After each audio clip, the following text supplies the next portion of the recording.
Salut, c'est Trado. Alors pour faire plaisir à un généreux donateur, en fait une généreuse donatrice, voilà une vidéo d'analyse technique sur Vallourec, la star du trading. Alors j'aime bien cette valeur car elle réagit généralement très bien aux signaux techniques parce que c'est une valeur qui est très travaillée. Je commence par une analyse en hebdomadaire, chaque bougie correspondant ici à une semaine de cotation. De manière globale, on voit que les cours sont en train de retracer les 75% de Fibonacci. C'est-à-dire qu'entre le plus haut de juillet 2008 et le plus bas du mars 2009, nous avons connu une baisse très conséquente, passant de 105 à 25.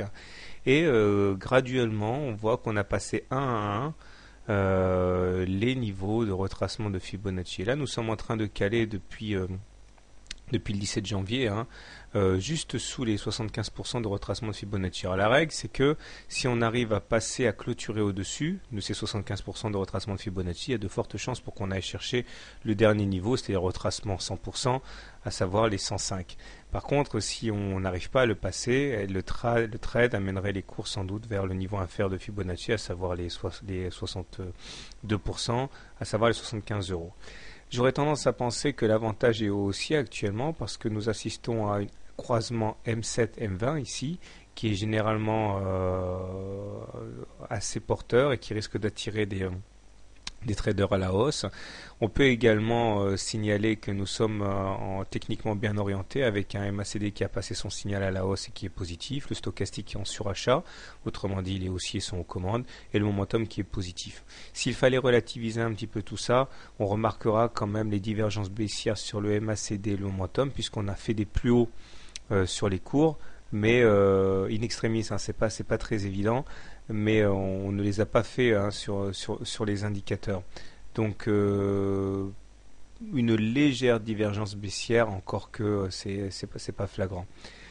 On remarque également que nous sommes à l'intérieur d'un canal mauve ici qui invite les cours à aller percuter la partie haute du canal mauve, à savoir vers les 88. Si on devait casser le canal mauve à la hausse, voilà comment il faudrait s'y prendre. Il faudrait tracer un segment qui montrerait en gros l'amplitude du canal mauve, le reporter, et le trade voudrait qu'on aille chercher donc la partie le nouveau canal donc vers les 107. Si par contre on n'arrive pas à passer à la hausse ce canal mauve, eh bien il faudrait s'attendre à un retour sur la base du canal vers les 72. En fait, on ne sait pas ce qui va se passer. Ce qui est sûr, c'est que en termes de ratio coût potentiel, gain potentiel, voilà ce qu'on peut tenter comme trade.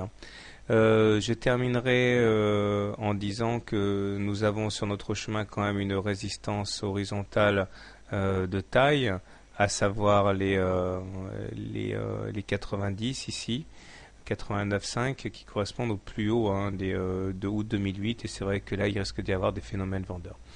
Bon bref, toujours est-il que si on veut faire simple, nous sommes au-dessus d'une M20 croissante, donc on est en tendance hebdomadaire haussière. Maintenant petit détour du côté du journalier. Alors voilà où nous en sommes. Nous sommes en tendance haussière puisque nous sommes au-dessus d'une M20 croissante. Je considère que l'objectif de référence est d'aller chercher les 86 ici, correspondant au plus haut de janvier 2011, et à terme d'aller chercher la Bollinger supérieure ici vers les 86. Donc ça correspond. Les indicateurs techniques sont très bien orientés. Le MACD croissant au-dessus de son signal est positif, le stochastique au-dessus de son signal aussi, le momentum est positif, donc tout est bien orienté. J'aurais tendance à dire que nous avons quand même un bémol comme d'habitude à apporter, c'est la présence d'un potentiel double top ici, donc top 1, top 2, et si on devait échouer à passer de manière significative les résistances à la hausse, on dessinerait donc un M, un double top, dont l'objectif serait égal à l'amplitude de M reportée en dessous de la ligne de coup. Donc concrètement, voilà l'amplitude du M, voici le report en dessous de la ligne de coup, et voici quel serait l'objectif, donc 76. Mais avant que ce soit tradable, il faut laisser mûrir les cours. C'est pas parce qu'on a atteint les niveaux potentiels d'un double top qu'on aura à faire un double top. Donc voilà où nous en sommes. Donc tendance hebdo haussière, tendance journalière haussière. Voilà, Bonne soirée, bon trade, à très bientôt et n'oubliez pas de vous abonner à la newsletter pour recevoir les mises à jour dans votre boîte à lettres gratuitement.